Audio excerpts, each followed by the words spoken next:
Օտարերկրյա ֆիլմարտադրողները Հայաստանում ֆիլմ նկարահանելու դեպքում ներդրումների 25-ից 35%-ի վերադարձ կստանան։ Կրթության, գիտության, մշակույթի և սպորտի նախարար Ժաննե Անդրեասյանի խոսքով մեր երկրում հնարավոր է միաժամանակ նկարահանել տարվա բոլոր եղանակներին և ապահովել ֆիլմարտադրության համար անհրաժեշտ ստեղծագործական ու տեխնիկական աշխատանքները։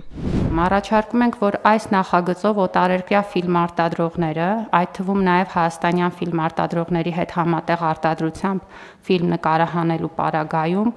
Հայաստանի Հանրապետության տարածքում ֆիլմարտադրության նպատակով ներդրված դրամական ծախսերի շրջանակում կարող են հայտ ներկայացնել և որոշմամբ սահմանված պայմաններով ու ձևաչափով հետ ստանալ ներդրումների մի մասը։ Անհրաժեշտ է, որպեսզի ներդրումների մասնակի վերադարձի համար ֆիլմարտադրության հետ անմիջականորեն կապված ապրանքները, ծառայությունները ու աշխատանքները ձեռք բերվեն Հայաստանի Հանրապետության ռեզիդենտ, հարկեր վճարող կազմակերպություններից և անհատ ձեռնարկատերերից։ Ապրիլի 10-ի կառավարության նիստում ընդունված որոշումներից մեկը վերաբերում էր անասնաբուծության խթանմանը, ծրագրերից մեկն ուղղված է խելացի անասնաշենքերի կառուցմանը, մյուսը տոհմային տավարաբուծության զարգացմանը։ Էկոնոմիկայի նախարարի տեղակալ Արմեն Խոջոյանը ներկայացրեց նախագծում կատարված փոփոխությունները։ Նշեմ, որ սահմանված է արտոնյալ պայմաններ սահմանամերձ բնակավայրերի, կոոպերատիվների և սոցիալական որոշ խմբերի համար և սահմանվել է այստեղ 70%-ի ծախսերի փոխհատուցում։ Վերակառուցման համար փոխհատուցման չափաբաժինը սահմանվել է 25%, իսկ սահմանամերձ բնակավայրերի համար այն 45% է։ Իրականացվել է գլխաքանակի փոփոխություն, մոդելների տեսակների փոփոխություն, կառուցման և վերակառուցման համար նախկինում էլ առաջարկում էր 3 մոդել։ Այս առաջարկում ծրագրից հանվել է 10-ից 15 գլուխ խոշոր եղջերավոր կենդանիների անասնաշենքի մոդելը հանվել է և փոխարենը հիմա առաջարկում ենք ևս 3 մոդել,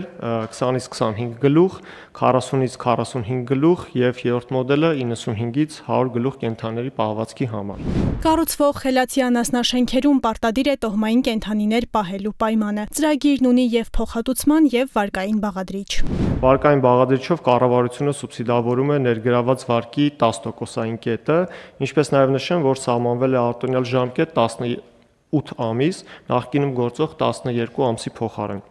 Այսինքն, եթե ֆերմերը վարկ է ներգրավում անասնաշենքի կառուցման համար, կարող է 18 ամիս մայր գումարի վճարում չիրականացնել։ Իսկ սահմանամերձ բնակավայրերի համար վարկային տոկոսադրույքը սուբսիդավորվում է ամբողջությամբ։ Կառավարությունը որոշում ընդունեց նաև ինժեներական քաղաքին, մասնավորապես ռեզիդենտ համարվող ընկերություններին նվիրաբերվող հողակտորների վերաբերյալ։ Այս պահին նախատեսված 20 ռեզիդենտ ընկերությունների համար ազատ մնացած լոթեր կան։ Որ տվյալ ինժեներական ընկերությունները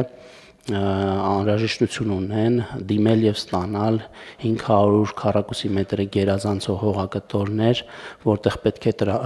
տեղադրվեն համապատասխան ինժեներական սարքեր, սարքավորումներ, հոսքագծեր, դատակենտրոններ, ինչը մեր կարծիքով, ինչպես նաև ինժեներական քաղաքում արդեն իսկ ռեզիդենտ ընկերությունների միաձայն որոշմամբ միանշանակ առավել գալիս է վերջնականացնելու և նպաստելու ինժեներական քաղաքի էկոհամակարգի կայացմանը, որովհետև սա բերում է նոր ենթակառուցվածքներ, ինժեներական քաղաք, բերում է նոր գիտելիքներ, խոսքը տասնյակ կամ հարյուրավոր բարձր որակավորում ունեցող ինժեներների տեղափոխման մասին է։ Անցած տարի Հայաստանի ձեռք բերած գերհամակարգիչը կտեղադրվի Երևանի պետական համալսարանում, ինչը կնպաստի հաստատության վարկանիշի բարձրացմանը և նոր հնարավորությունների ստեղծմանը։ Մենք ոչ թե ունենք կրկնություն ինժեներական քաղաքում տեղադրված գերհամակարգչի, այլ մենք ունենք սկզբունքորեն այլ գործառութային հնարավորություններ ընձեռող սարքավորում, որը թույլ է տալու մի շարք ուղղություններով հիմնականում ուրեմն մեծ քանակությամբ հաշվարկներ անելու, այսինքն մեծածավալ տվյալների հետ աշխատելու և այդ հաշվարկները անհրաժեշտ են տարբեր ուղղություններով, դրանք կարող են լինել ինչպես բարձր արտադրողականությամբ հաշվողական համակարգներ, տվյալների վերլուծություն, վիզուալիզացիա, առողջապահական, կենսաբժշկական հետազոտությունների համար կարող է օգտագործվել ռոբոտատեխնիկայի ուղղությամբ աշխատանքների։ Նախարարը նշեց, տեղադրման աշխատանքները կմեկնարկեն մայիսից և կավարտվեն հնարավորինս կարճ ժամկետում։ Նրա կարծիքով տարեվերջին գերհամակարգչային կենտրոնը կգործի։